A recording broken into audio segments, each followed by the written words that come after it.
अस्सलाम वालेकुम गर्ल्स। आज हमारा न्यू लेक्चर है। नॉवल हमारा कंटिन्यू है गुड बाय मिस्टर चिप्स। और आज हम उसके चैप्टर नंबर 10 की हम रीडिंग भी करेंगे, वर्ड्स मीनिंग भी पढ़ेंगे और इम्पॉर्टेंट क्वेश्चंस भी कुछ करेंगे। तो सबसे पहले let's have a look at the words meaning of chapter number 10 successor.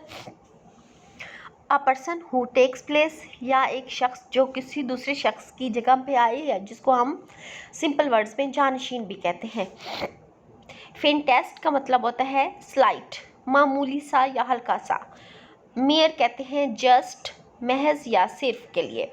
Glittering, glittering mean shining, चमकता हुआ। In the running, be in competition यानी मुकाबले में होना। फरोशियस, फरोशियस मीन सेविज और फिट्स यानी जालिम। स्टडीड, स्टडीड मीन डेकोरेटेड या सजा हुआ, सजाया हुआ। अनएकस्टम्ड मीन अनयूजुअल, मामूल से हटके। समन, कॉल फॉर या बुला भेजा। पॉन्टिफिशियल, पॉन्टिफिकल, पॉन्टिफिकल का मतलब है ग्रासिव या घुमंडी। मल्टीट्यूड, क्राउड या हजूम। प्रेसेज मीन फोरकास्ट या पेशिन गोई करना। सिवेरिटी मीन हार्शनेस या सख्ती। पेट्रोल, पेट्रोल का मतलब है घूम फिर कर निगरानी करना। और कीप वॉच। स्ट्राइकर, स्ट्राइक से निकला है, स्ट्राइक मीन हड़ताल और स्ट्राइकर मीन हड़ताली। प्रोटेस्ट और protester. Flash and blood, flash and blood का मतलब है फीचर या खसूसियत। डिस्प्रपोर्शन, डिस्प्रपोर्शन मीन डिससिमिलैरिटी और नामुनासिबत। स्टीयर, स्टीयर मीन ड्राइव, चलाना, स्टीयरिंग की मदद से कोई चीज़ चलाना, गाड़ी चलाना। चैनल, चैनल मीन पाथ और रास्ता। Hair's breadth, hair's breadth mean by narrow margin, बहुत करीब से। कैटास्ट्रॉफिक मीन डिस्ट्रक्टिव और तबाहकुन। प्रोसेशन, प्रोसेशन मीन मार्च या जुलूस। लेजेंडरी, लेजेंडरी मीन फेमस या मशहूर। हम good bye novel good bye mister Chips पढ़ रहे हैं।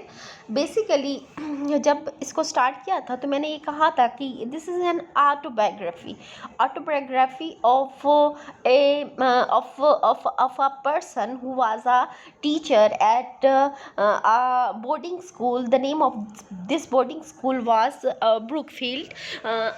मिस्टर चिप्स की तकरीबन पूरी लाइफ जो वो स्पेशली जो वो गुजारता है ब्रुकफील्ड पे टिल हिज डेथ, ये सारा नावल उस सारे मंजरनामे से डील करता है जिसमें वो मुख्तलिफ अपनी ज़िंदगी की फेज़ से गुज़रता है। उसकी शख्सियत में एक तसलसल के साथ बहुत सारी तब्दीलियाँ आती चली जाती हैं।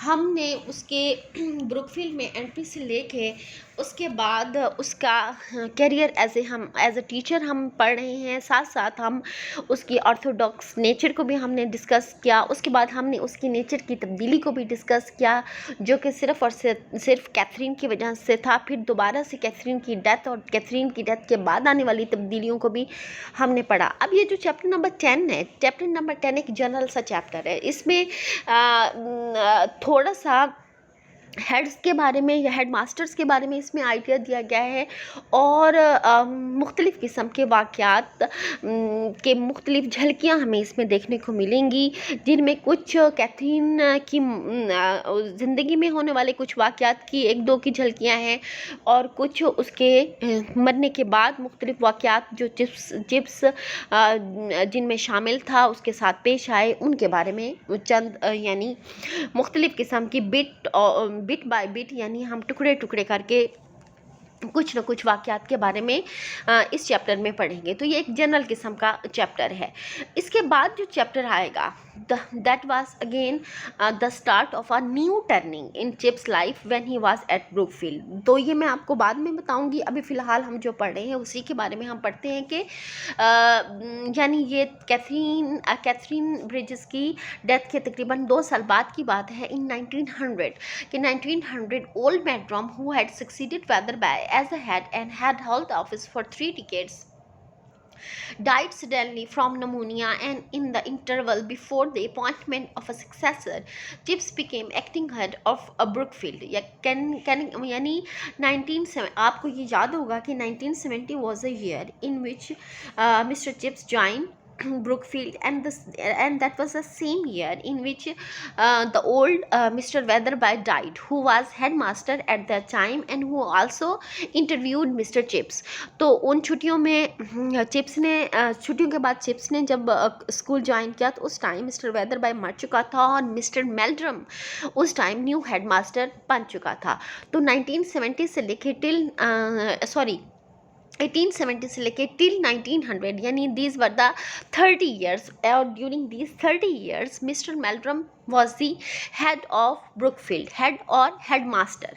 यानी जो जो जो रूटीन यही थी कि बोर्डिंग स्कूल में पढ़ाने वाले टीचर्स को मास्टर्स कहा जाता था और जो उनका सरबराह होता था वो हेड मास्टर ही कहलाता था.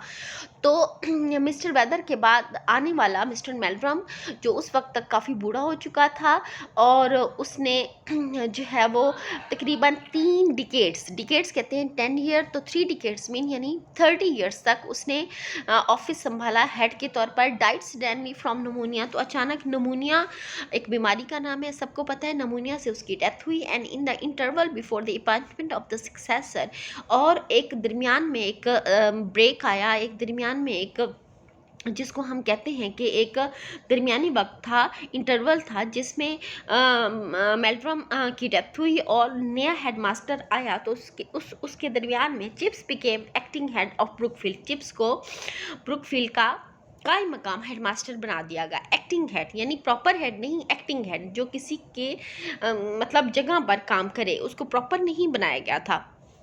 There was just the faintest chance that governors might make the appointment a permanent one. एक हल्का सा एक ये क्या कह सकते हैं कि इम्कान था कि शायद गवर्नर्स उसको परमानेंटली हेड भी बना दें. But chips was not really disappointed, लेकिन चिप्स हकीकत में इतना मायूस नहीं हुआ व्हेन दे ब्रॉट इन, जब वो लेकर आए अ मेयर यंगस्टर ऑफ 37, एक हेड के तौर पर एक बहुत ही नौजवान शख्स को जिसकी उम्र सिर्फ 37 साल थी. Glittering with first and blues, जो मुख्तलिफ किस्म के फर्स्ट एंड ब्लूज का आप जनरल सा मीनिंग ले लें कि बहुत सारे वो तमगों से आरास्ता था. With the kind of a personality, और ऐसी बारोब उसकी शख्सियत थी that could reduce big hall to silence by the mere lifting of an eyebrow, के महज अपनी एक आंख भी उठाता तो वो पूरे बड़े हाल को मुकम्मल तौर पर खामोशी में बदल जाए. Chips was not in the running with that kind of person. Chips का तो ऐसे शख्स से हरगिज़ कोई मुकाबला नहीं था. ही नेवर हैड बीन, ना ही उसका कभी हो सकता था, एंड नेवर वुड बी, और ना ही वो कभी करेगा. एंड ही न्यू इट, और वो ये बात जानता था. He was an altogether milder and less ferocious animal. वो एक मुकम्मल तौर पर एक नरम मिजाज किस्म का, नरम दिल किस्म का और कम जालिमाना जानवर था. फ्रोशियस एनिमल यानी जानवरों जैसी आदत या सख्ती वाली, या फिर जिसको कहते हैं ना दरिंदों वाली आदतें उसके अंदर कम थी. वो एक नरम मिजाज शख्स था. मीन हम सिंपल इसका ये ले सकते हैं.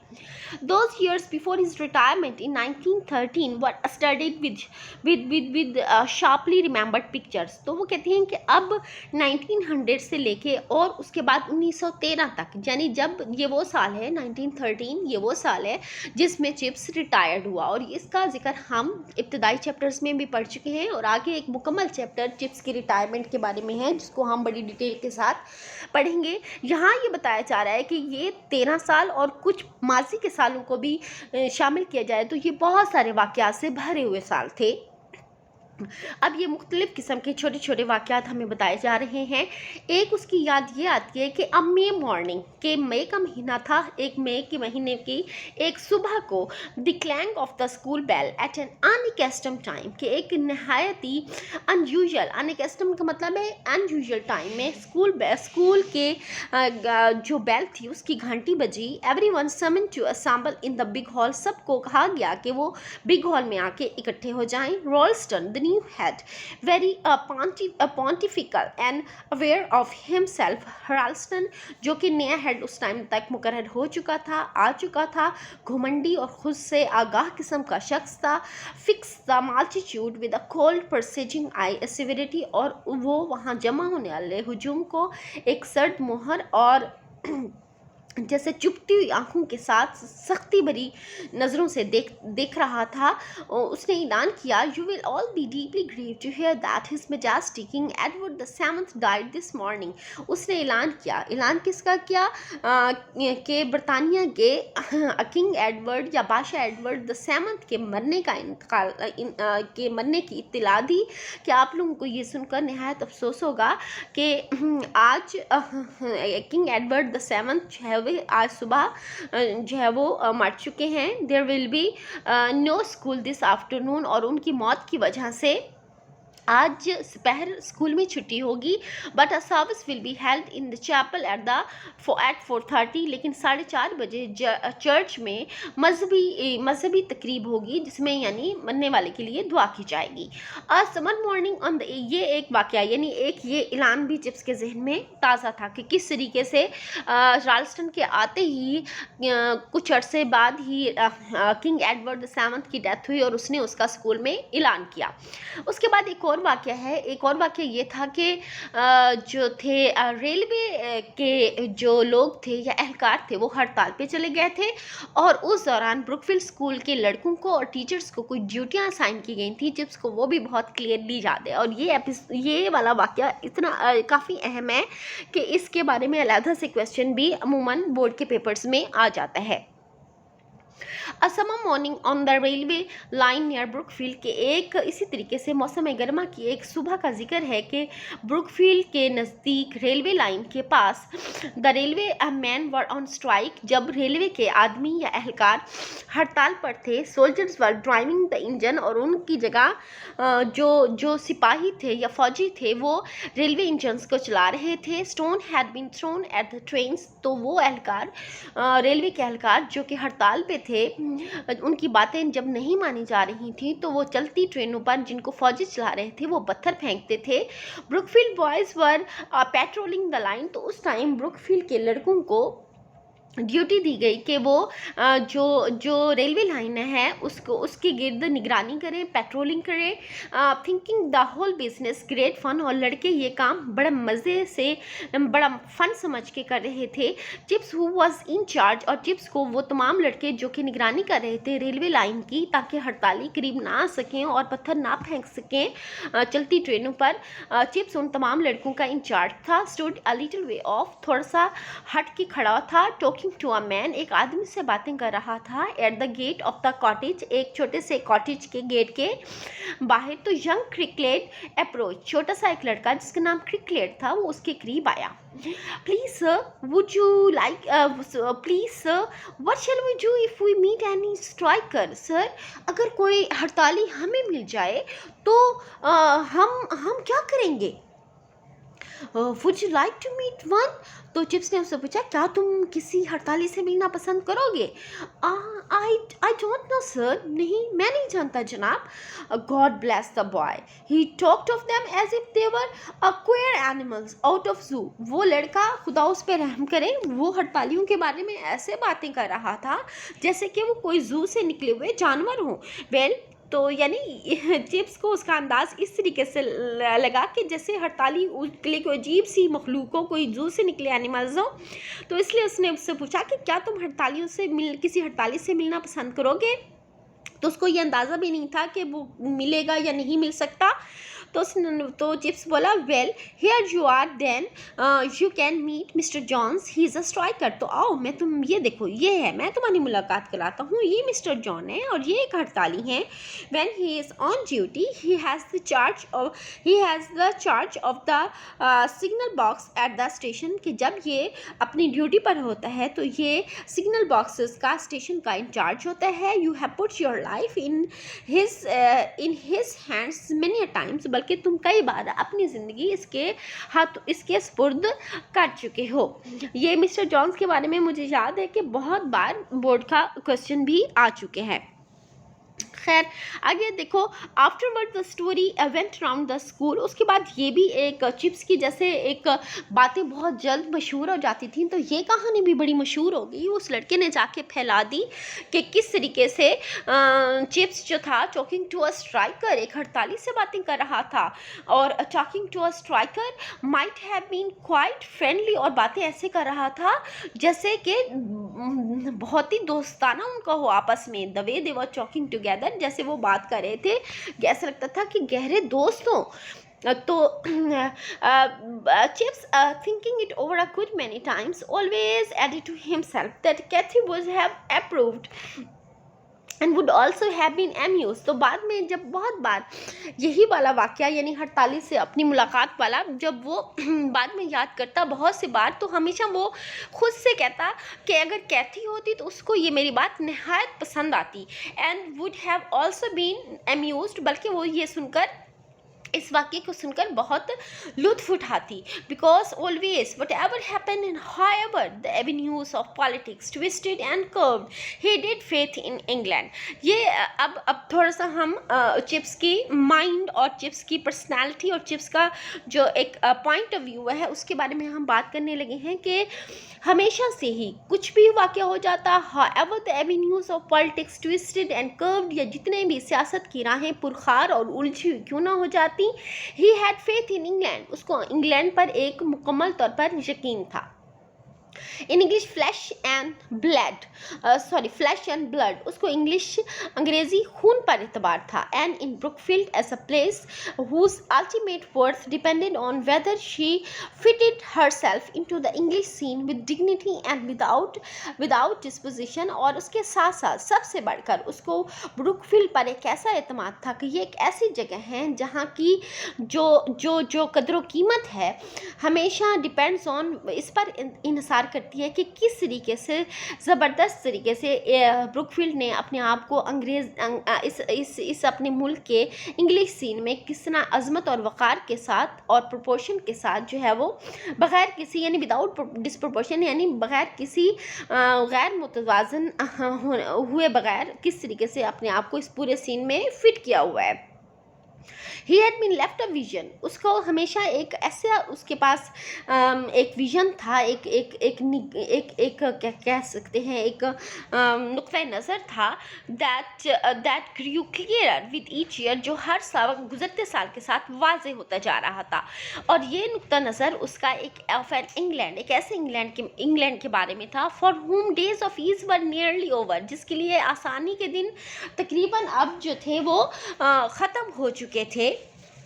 और ऑफ अ नेशन, और एक ऐसी कौम के बारे में था steering into channels where a hair's breadth of error might be catastrophic, जो कि रवान दवान थी ऐसे रास्तों पर जहां एक हल्का सा मामूली सा बाल बराबर के करीब गलती करना भी उसके लिए ख़तरनाक साबित हो सकता था। ही रिमेंबर्ड द डायमंड जुबली, फिर उसके बाद इन तमाम बातों के बाद उसको फिर डायमंड जुबली की वो तकरीब भी याद आती।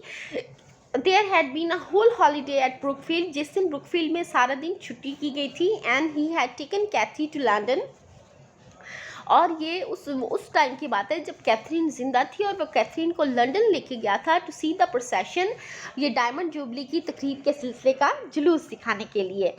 तो the old and legendary lady, तो जो मलका थी जिसकी ये तकरीबात मनाई जा रही थी, जो कि उस टाइम बूढ़ी हो चुकी थी, सिटिंग इन हर कैरेज, जो अपनी बग्गी में बैठी थी, यानी क्वीन विक्टोरिया की बात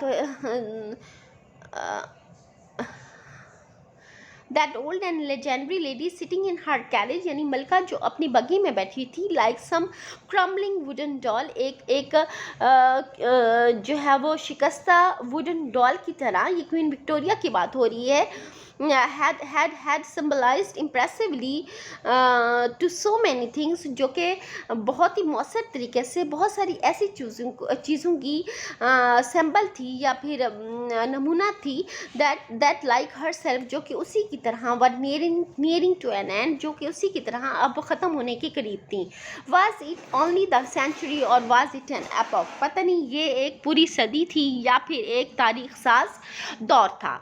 And then that frenzied Edwardian decade, फिर उसके बाद क्वीन के मरने के बाद जो 10 साल जिसमें किंग एडवर्ड जो है वो बादशाह रहा, और उसकी बादशाहत के जो 10 साल थे, अब उनकी बात हो रही है। ये 10 साल बिल्कुल भी सुकून भरे नहीं थे, फ्रेंजीड ईयर्स थे, फ्रेंजीड डिकेड था। फ्रेंजीड का मतलब है वहशत पड़ा, एक ऐसा 10 साल दौर जिसमें कहीं से कोई सुकून भरी खबर नहीं आई। Like an electric lamp that goes brighter and whiter just before it burns itself out, यानी कि ऐसे बरकी लैम्प की तरह जो बुझने से पहले बहुत ज़्यादा रोशनी से भड़क उठता है, बहुत ज़्यादा वाइट हो जाता है और फिर वो ख़त्म हो जाता है। स्ट्राइक्स एंड लॉकआउट्स, इस दौर में बेतहाशा हड़तालें हुई, लॉकआउट्स तालाबंदियाँ हुई, शैम्पेन सुपर्स अय्याशी वाले खानों के लिए ये दौर मशहूर है। एंड अनएम्प्लॉयड मार्चेस, बेरोज़गारों के क्या कहते हैं एहतजाज के लिए भी ये दौर मशहूर हुआ। और इसके अलावा जो है वो चाइनीज़ लेबर्स, चाइना से लाए गए मज़दूरों के मसले की वजह से भी ये दौर मशहूर हुआ। टैरिफ रिफॉर्म्स, जिसको NMS का टैरिफ रिफॉर्म्स कहते हैं, यानी टैक्स और महसूलात का निज़ाम में एक इस्लाहात हुई जिसको हिज और हर मेजेस्टी सर्विसेज या HMS कहा जाता है, उसके लिए ये दौर मशहूर हुआ।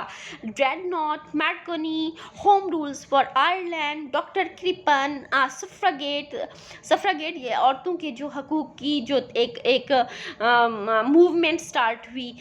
इसी तरीके से लाइन्स ऑफ चेटालजी, इसके अलावा चेटालजी की जो लाइन्स वगैरह थी, एंड अप्रैल इवनिंग और अप्रैल की एक शाम, यानी ये सारे वो वाक़यात थे जो 10 साल किंग एडवर्ड के दौर में वक़ूफ़ पज़ीर हुए।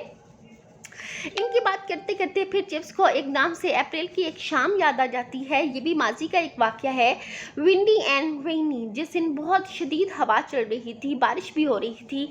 द फोर्थ फॉर्म कंस्टिट्यूइंग विर्जल, उस टाइम उसकी चौथी क्लास जो है वो विर्जल की तहरीर का ग्रामर की रोज़ से तज्जिया कर रही थी, नॉट वेरी इंटेलिजेंटली, जो कि ज़्यादा जहानत वाला नहीं था।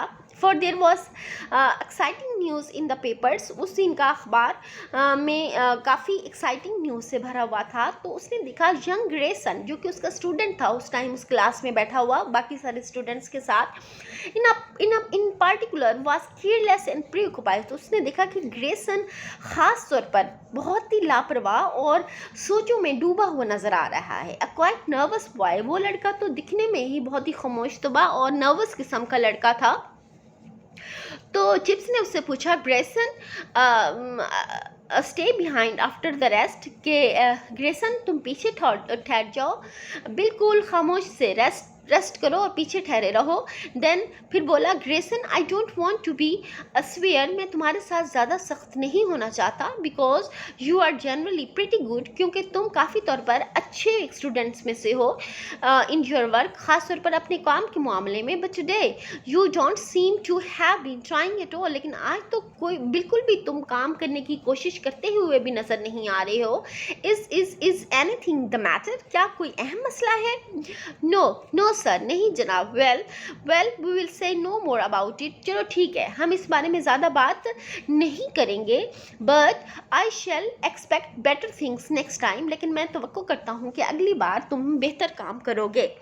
Next morning it was noised around the school that Grayson's father had sailed on to the Titanic and that no news had yet come through as